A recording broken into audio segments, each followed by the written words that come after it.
You're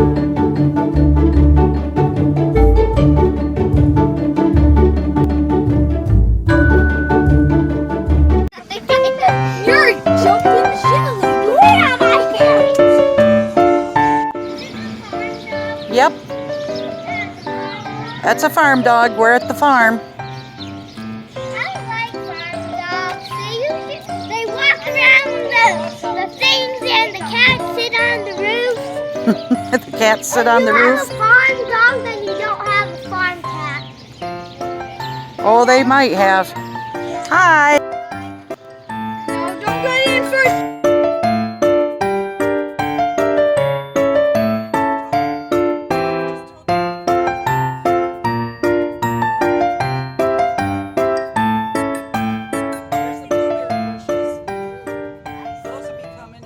Hi, welcome to my channel. This is Mimi's Little City Homestead. My name is Dana, and I have another canning video for you today because I have to can up my asparagus. I went to my favorite farm market and I bought 15 pounds of asparagus already picked. I think it's pretty well snapped off of the woody parts, but we're going to check that. I've got it all washed. I've got purple asparagus here and green, about 5 pounds, about 6 pounds. I gave away a little bit to a few people, but if you've never tried purple asparagus, give it a try. It's really good. It's got a slightly nutty flavor to it, and it's really very good. And when you cook it up, it gets greener. But we're going to go ahead and do a few quarts up in a pressure canner. Got my jars all checked for cracks or chips. They're good shape. I've got wide mouth jars because I'm going to can this in spears, and then if we have any left over, we're going to go ahead and can that up as in pieces. And I am using water. You can use chicken broth, that's fine. The reason I sometimes use chicken broth is because you can use that for your asparagus soup. You can can it in the broth, and then when you're ready to make soup, open it up, use the asparagus and the broth in your soup, add your cream and whatever other seasonings you want. You can make asparagus soup with it. It's really good. If you are getting asparagus that does have the woody ends on it, you can either feed it to your chickens if you have them, or you can also use that to boil up and make asparagus soup, but I wouldn't eat the woody part. I would just use it for flavoring in the broth, but I just normally toss mine out. So I have a room temperature jar here, dry, that I'm not going to use for canning, and I'm going to use that to measure my spears. So I'm just going to grab one spear off the bat. We'll get this bigger one. The purples are a little bit bigger, but I want my head space when I'm canning this to be at 1 inch or to that rim. So I'm going to lay my jar down, put my piece of asparagus there so that it measures under that rim. Then I'm going to use my knife to cut it off at that point, and we'll toss those in there. So now I have my asparagus spear that will fit in my quart jar. I'm going to go ahead and just line the tips up and trim the rest of the asparagus that I'm using for my canning to that piece that I measured. And they look short, which they are just a little bit short, but if you put it in the jar, you can see that it comes, even that one's a little bit over, but I can push him down, the tip of him down, but that's about how long they are to fit in a quart jar. So we'll just keep measuring our asparagus. I want the tips to stay whole since I'm doing it as spears. So we'll just go ahead and cut them to match. So after I get enough cut to start putting into my canning jars, I'll bring you back and show you how we're going to do this, how we're going to pack them.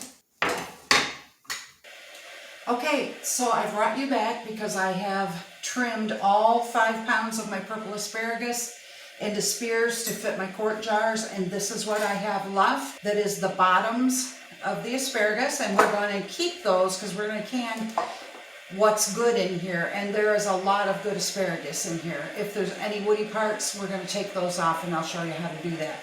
If you grow your own, or if you pick some up at the store, what you're going to want to do with it is, instead of guessing where the woody part is, you're going to bend it. And see, this one's already been done, so it snapped right off. If you have some that still has a woody part, you're going to bend it, and I start down here and see how I can't snap it because it's too hard.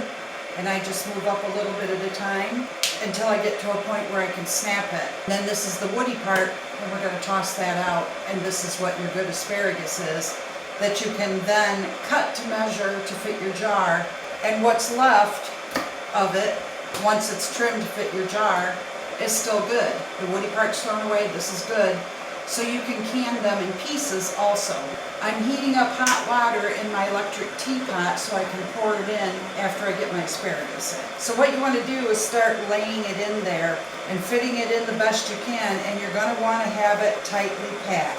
The purple seems to have, on this batch anyway, quite thicker stems. Just pack them in there, get as many as you can, pack it really tight so that your asparagus stays under that 1-inch head space, that you trimmed it properly. Because once we get all the asparagus packed in that we're going to fit in this jar, we're going to add a teaspoon of salt. And the salt does not make a difference in the canning process. It's not something that's required.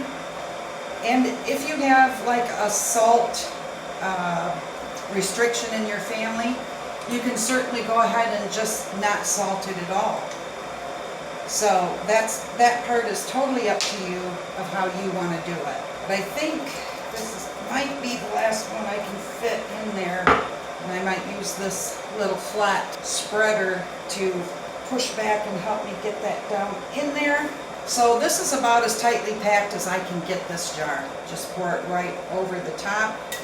The lids, modern canning standards say you no longer have to heat them, boil them. As a matter of fact, they suggest you don't. So I don't. I wash them, dry them, put them together, and I no longer boil my lids. But you do you. If that's something that you feel you need to do or you like to do, because that is how we all learn to can, then by all means heat your lids up, but I wouldn't boil them. But I still do sanitize my jars and keep them warm. So now I'm going to just pour in my boiling water to my asparagus, making sure I stay within that 1-inch headspace, that first rim around the outside of the jar. That's about 1 inch. So now that I have my jar filled, I'm going to grab my paper towel. I have a bowl of clear white vinegar here, and I'm just going to go around the edge where that seal, that ledge where the seal is going to sit. Make sure that's cleaned up and there isn't any salt or anything on it to interfere. I'm going to put on my canning lid, fingertip tight. So now I'm going to move on to my next jar and continue filling quart jars with my spears until I have them all packed in. After jarring up my purple asparagus spears, the first one I did is over here, ready to go in the canner. I ended up with 2 more quarts and then a pint, which I had to trim down yet again because of course it's not as tall. I'm going to go ahead and add a 1/4 teaspoon rather than a half salt to the pint, and then my 1/2 teaspoon to my quarts. So my water is still hot. I'm going to go ahead and pour it into each jar, leaving the 1-inch head space. Again, with the vinegar on my clean paper towel or rag, whatever you have. Go around the tops, clean them off on your lids. But I will get my canner on the stove and get it with 3 inches of water in it and heat it up to simmering or about 180 degrees to match my hot jars. And then I'll come back and I'll work on some of my green asparagus. Okay, so you can see that I have all of my green asparagus spears trimmed in the jars, added the salt already. So now what we're waiting for is my water to come up to a boil. Then I have this left of the purple and this left of the green. So we're going to go through after we get these in the canner. We're going to add these jars to that, and then we're going to run it. It holds about 7 quarts, and that's what I have. 4 quarts of the green spears and 3 quarts of the purple. Just come up to a boil finally, just to make sure no air bubbles are trapped around that asparagus. So I'm going to take my paper towel, dip it in my vinegar, and go around the rims, go over to the stove, put them in the canner. I'll take you over there with me, and I'll show you what we do next. All right, now we're going to just put our jars inside the pressure canner. I try to keep my jars away from each other so they're not touching. So after I'm done putting everything in here, I will move them around a little bit. So now we're going to turn our burner up to a medium high. Now this is the rest of my vinegar. It's about a half a cup, and I'm going to pour that in my canner. And the reason is because I want my jars to stay sparkly. I don't want any cloudiness on it. Now we're going to leave this here on medium-high heat. We're going to wait for it to heat up. We're going to wait for this lock or float to pop up. It's going to engage with the little bracket inside that keeps you from opening this when the pressure's too high. That pops up, steam starts to come out of the vent. We're going to let it steam, ferociously steam like a steam engine for 10 minutes. That is venting the canner and driving out air. And then we will drop our regulator on it. This is not a weight, mine goes by a gauge. This is a regulator that's heavy that keeps the steam from coming out of the vent as much and build pressure in your can. I'm in control of all of this. That's going to keep it at the proper pressure where I don't have to worry about it. So now I've brought you back to the point where this float has popped up. Second thing, once that pops up, this is going to vent steam just like it is, which is a heavy steam. Set your timer for 10 minutes and vent your canner. Mine has vented for 10 minutes, so now I'm ready to put on the regulator.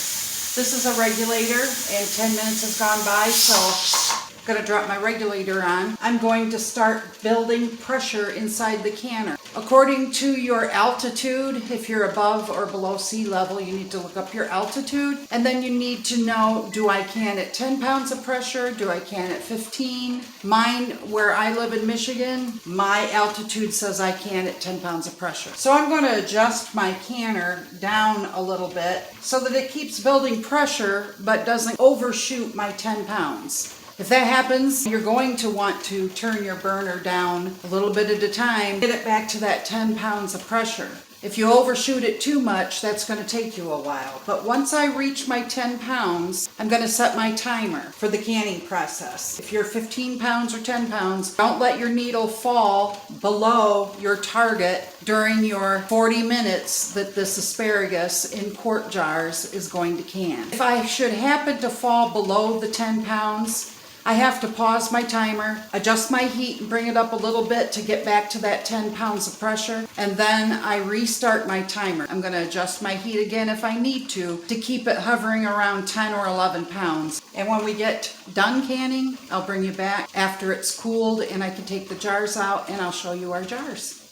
So my 40-minute canning session at 10 pounds of pressure has ended. The safety lock or float has dropped. Gauge is at 0. You can take off a regulator and take off the lid, which you want to be sure to open that lid away from yourself to avoid all that steam. These are going to set between 12 and 24 hours. And then I will remove the rings, check the seals, make sure they're all sealed, and we're done with our quarts. Same thing's going to happen with our pints here in a minute, which I will show you how they turned out. I got quite a bit actually. I want you to see how nice these turned out. Give you a close-up. They're beautiful. And you can see they shrunk a little bit during cooking, which is fine. They'll drop back down after they cool. And this I know was picked fresh, locally, supporting a small local business, and make sure everything is done according to the National Center for Home Food Preservation. You can look them up online. I'll put a link in the comments. I appreciate you coming by and hanging out with me while I can. Please like, subscribe if you want to see more videos like this. I also do baking, several other things, cooking. Thank you again for stopping by, and I'll see you next time.